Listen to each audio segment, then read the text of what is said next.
Okay, this question is from Absolutely Skitcha 4. You're asking about lateral movement. You want to be more effective dribbling, or you feel like it seems like you've diagnosed yourself saying that your lateral movement is struggling, so you're looking for a few things that maybe you could do every day that is gonna help your lateral movement. The first thing that comes to mind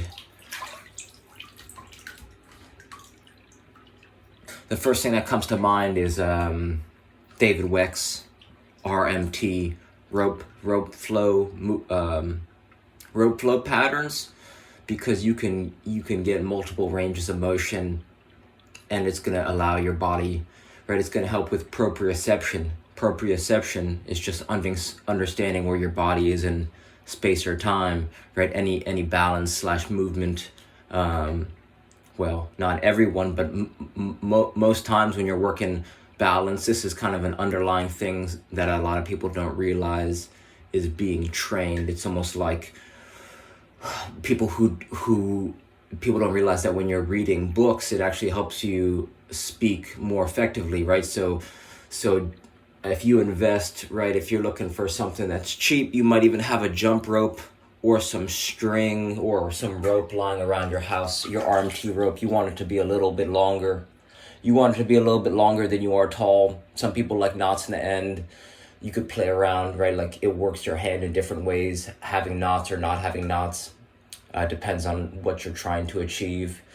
So that'd be the first way that you could go about, and it'd be low cost with huge benefits, right? Because it's so effortless, it's low impact, which means there's no recovery time. It's lightweight, it's portable, you can bring it with you everywhere you go.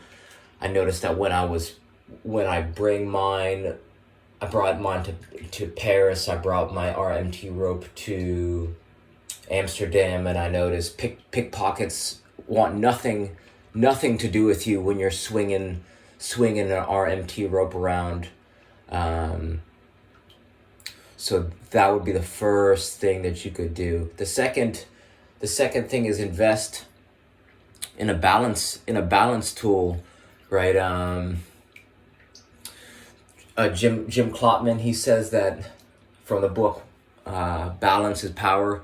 He says that true balance is the time the time it takes from one foot lifts off the ground and touches the ground again, like that time that you lift off of one leg and you make contact with the ground when you're taking a step. He says that is really the balance you want to train. So if you can invest in any balance tool, or if you have no balance tools and you already want to get started using a standing desk or using some type of ledge or a counter to do some of your schoolwork, or even standing while you're watching TV or watching games, just that practice, right, is going to get you standing. When you're standing, that unlocks the ability to now train balance training. So Kevin Kelly says the way you start investing in tools is get the cheapest one first, right? So there's a wobble board on Amazon Basics. I think that's maybe less than $25. You could use, just in the beginning, some towels stacked up to create a little bit of challenge for yourself, right? Just fold a towel and stack it up. I mean, you'd be surprised how challenging that can become in a one-legged stance, working through different ranges of motion. So that's a simple and effective way that you could start to work balance. I'm the owner of a slack block, another balance tool also invented by Jim Klotman, who I referenced before. There's a tool called, you could use a Bosu ball. I'm sure you've seen one in a gym or seen one online. It's basically a semicircle that you can use both sides for balancing activities. Maybe you have a basketball line around your house. You could overinflate a basketball and this is going to put your ankles in favorable positions when you're standing on it, right? It's not as effective, I believe, as one-legged balance, but it'll still challenge your nervous system, and it'll challenge your balance capabilities. So that's something, right, that you might have lying around, or you could overinflate a soccer ball, right? So that's another option. Just the act of replacing or changing the shoe that you use to walk around every day in, right? Investing in a minimalist shoe, I think you're going to get more bang for your buck in every single step you take. I noticed that when I went from a traditional shoe with a large sole and a constricted upper front portion of the, it's like if you look down, like where your toes are landing, right? Your that upper foot area. I noticed that I got a pair of minimalist shoes, I think in the mail, and when I went to go run on a treadmill the next day, I was so sore, my calves were so sore I could barely walk. And what this said to me was that that using minimalist shoes allowed my ankles and my feet to have a greater range of motion, and that allowed me to train more effectively, right? They say the two places you want to invest in are your bed and your... Hey. Oh my God, hi. I need to take a shower soon. All right, I'll be out in a second.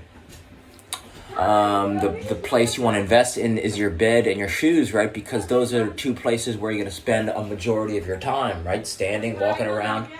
Nah, not yet.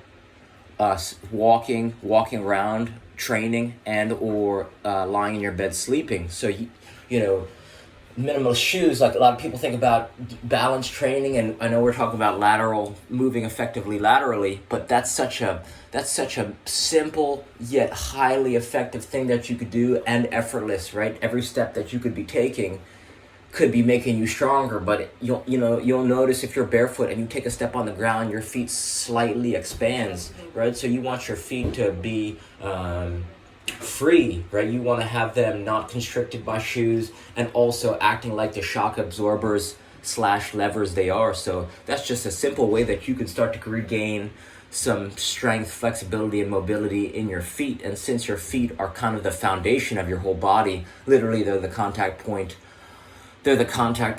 of, right, each step you take on earth, assuming you're not walking on your hands, right? Like, investing in there is such a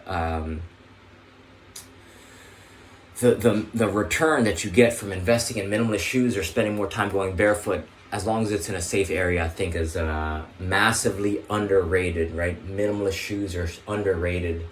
So I think those are some strategies that you can use going forward.